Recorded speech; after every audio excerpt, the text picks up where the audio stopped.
jurídica penal, pero al mismo tiempo la independencia de su criterio. Y las dos cosas necesitamos, puesto que todo el mundo dice que hay sesgos políticos cuando se trata del otro. Sobre sí mismo, nadie nunca reconoce sesgos. Doctor Lamas Pucho, muy buenas noches. ¿Cómo estás, Fernando? ¿Qué es lo que sabemos de objetivo y de concreto sobre el operativo Ícaro, que supuso varios allanamientos y, según dice ahora el fiscal Carlos Ordaya, algunos logros? Sí, efectivamente era previsible que una diligencia judicial de esas características necesitaba primero un respaldo de contenido institucional legal, en el sentido de obtener una autorización de un juez de tutela que controla los derechos, y por otra parte un acervo informativo que requería en alguna medida ser corroborado o fortalecido. En otras palabras, en la etapa de las indagaciones, tratándose de un grupo de personas, la norma procesal penal le otorga una serie de prerrogativas a la Fiscalía para poder indagar, dentro de las cuales están incluso la interceptación telefónica con la autorización de un juez. Por otro lado, era presumible que, habiendo intervenido varias personas en los hechos indagados, empezara a discurrir algún tipo de información vertida por los primeros indagados que la Fiscalía necesitaba corroborar, verificar si era cierto lo que decían estos informantes, estas personas que están siendo indagadas, que pretenden acogerse posiblemente a la colaboración eficaz, que obtienen el estatus de testigo protegido, y toda esa información que era versión de terceros, que en alguna medida estaba respaldada posiblemente con algunos documentos, indagaban, orientaban que había la necesidad de ingresar a ese inmueble para buscar información que pudiera efectivamente corroborar esa primera información de la que disponía la Fiscalía. Y es así que estos fiscales recurren a un juez y le dicen: mire, señor magistrado, tenemos esta información, esta documentación, estas declaraciones, estos documentos, y todo se orienta a que la fuente informativa estaría en este inmueble. Por lo tanto, existiendo estos elementos de convicción, estos indicios, recurro a usted para que usted me autorice para que yo pueda ingresar y allanar. El cargo de fondo que se investiga, si he comprendido bien, es organización criminal al interior del Ministerio del Interior. Bueno, ahí hay varios elementos que están, digamos, en la periferia, ¿no? En principio, el sentido, yo creo que acá lo que hay que valorar es el sentido organizativo de un grupo de personas, que puede ser una banda, que también es una categoría de organización, hasta una propia organización criminal en el sentido... ¿Qué diferencia hay entre banda y organización? El número de personas y los hechos que realmente son banda objeto es de... más. Banda es menos. Porque organización es ese 3, según supimos. Claro, pero la organización ya requiere cierto ordenamiento, cierta jerarquía, permanencia, consistencia, organización, diversificación de funciones, que lo que le da el sentido organizativo a ese grupo de personas. Entonces la situación viene a verificar que hay un concierto organizado de personas que están interactuando, cambiando información, dicen esto, no dicen esto, y yo como fiscal necesito verificar y corroborar, porque posiblemente alguno de los testigos protegidos está pretendiendo acogerse a la colaboración eficaz. Y habría que verificar por parte del fiscal si lo que dice ese que pretende ser colaborador es cierto o no es cierto. Entonces, una primera fuente informativa es las declaraciones. En segundo lugar, la información, documentos. En tercer lugar, no descarto una interceptación telefónica.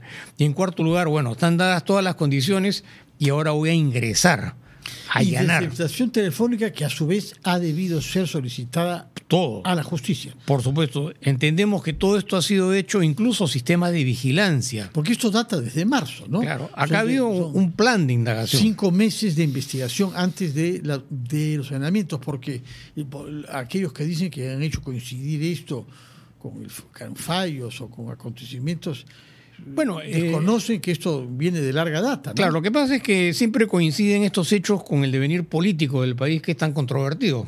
Pero cuando no hay algo controvertido. Claro. Entonces, esto encaja de una manera significativa en esta controversia política que en muchos casos tiene proyecciones en materia de responsabilidad penal. Entonces, ahora, pero puesto que está hablando usted sobre fechas que encajan, a mí lo que me llama la atención es que la resolución del juez es del viernes 22 y el sábado 23 prestaba juramento del señor Santibáñez. bueno, son coincidencias, pero no descarto que también de la otra parte estén tomando previsiones, porque evidentemente son funcionarios que tienen cierta experiencia en el manejo de las indagaciones, investigaciones, conocen las leyes y eventualmente si tuvieran algún tipo de responsabilidad o habrían participado, ellos también están tomando sus previsiones para poder contrarrestar ese tipo de diligencias. Una de ellas, eventualmente, es el nombramiento de un cargo funcional que está protegido por la Constitución y requiere el antejuicio. Entonces, entre la línea de la responsabilidad penal personal, funcional, a cierto nivel, y el ejercicio de una función, evidentemente que fortalece la capacidad de respuesta de quien es objeto de una indagación o investigación.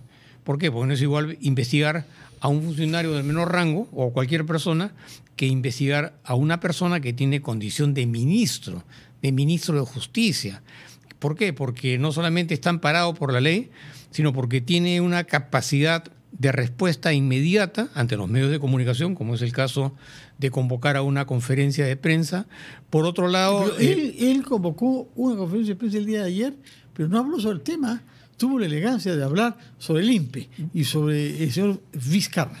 Lo que pasa es que entiendo yo que se estaría estratificando las respuestas para potencializar cada una de estas declaraciones funcionales en los sectores más apropiados, convenientes y pertinentes. Pero usted es un poco estratega de comunicación, por lo que veo, estratificando la respuesta.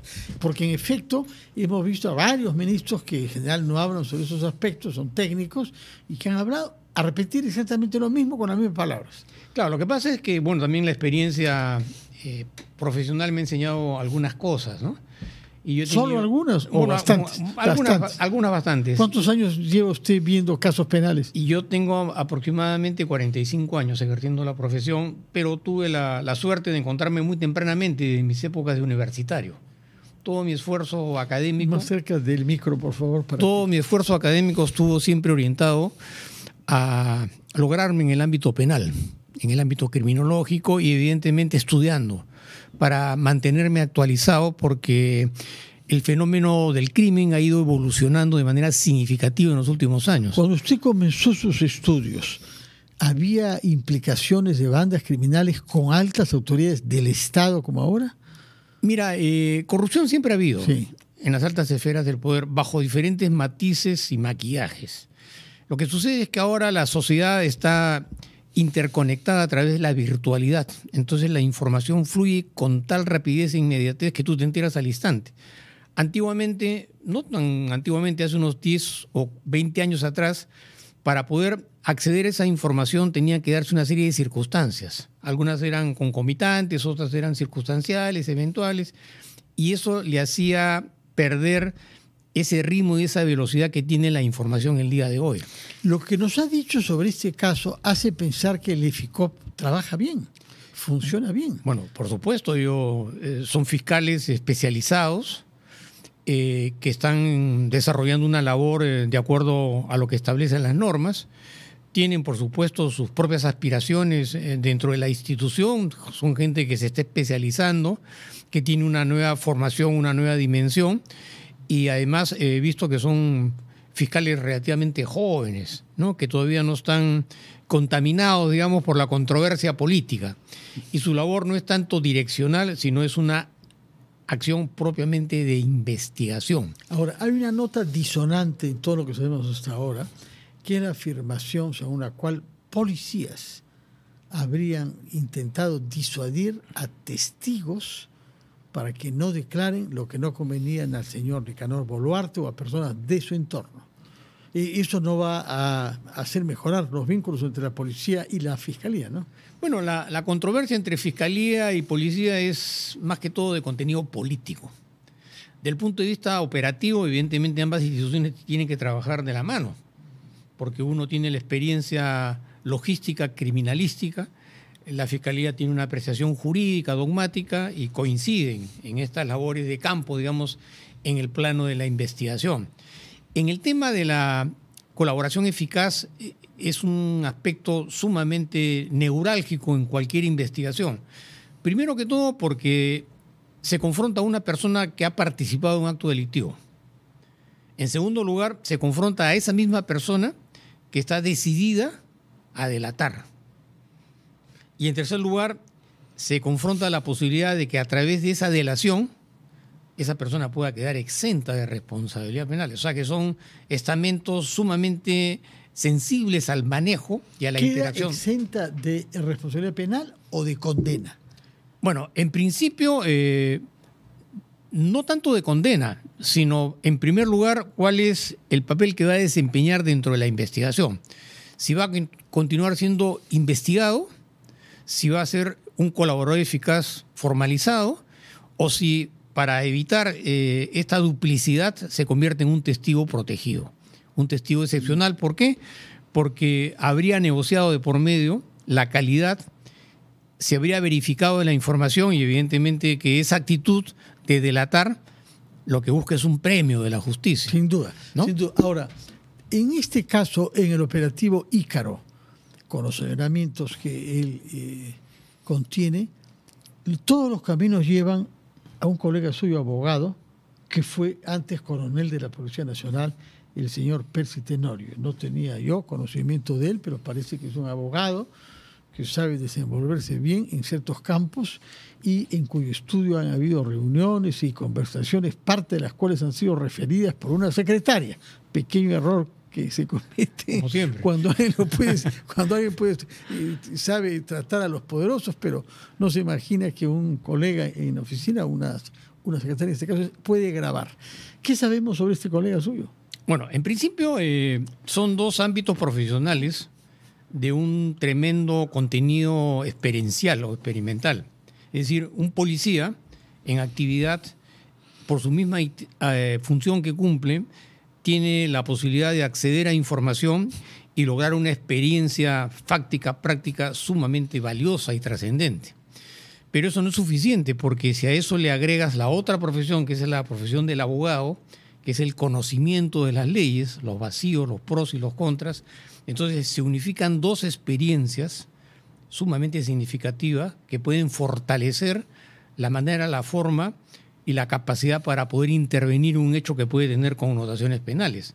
Porque además, siendo policía, evidentemente no solamente conoce la forma como la policía actúa, sino que también tiene vinculaciones con otros policías que realizan investigaciones, interceptaciones, allanamientos, seguimiento, información policial que incluso tiene un peso, digamos, de información de inteligencia. Y esa información puede capitalizarse para neutralizar ciertas acciones. Entonces, evidentemente que estaríamos acá frente a una persona que tiene una amplia experiencia en estos dos rubros que son tan significativos, que en última instancia son los que más pesan en cualquier defensa y en cualquier investigación. Entonces, eso es un escenario que hace presumir o inferir que evidentemente ha habido una conjunción muy significativa de voluntades a través de una organización en la que se ha capitalizado esta información, esa experiencia, se ha aprovechado de los vínculos políticos que están en el entorno y evidentemente ese es un factor atractivo para ofrecer cualquier tipo de servicios a cualquier persona que confronte problemas con la justicia o que necesita algún tipo de accionario o información que lo pueda ubicar en una posición más estratégica para poder enfrentar cualquier acto, sobre todo en temas de tráfico de influencias, de corrupción, de cohecho, que son modalidades que están muy presentes en este tipo de actividades, ¿no?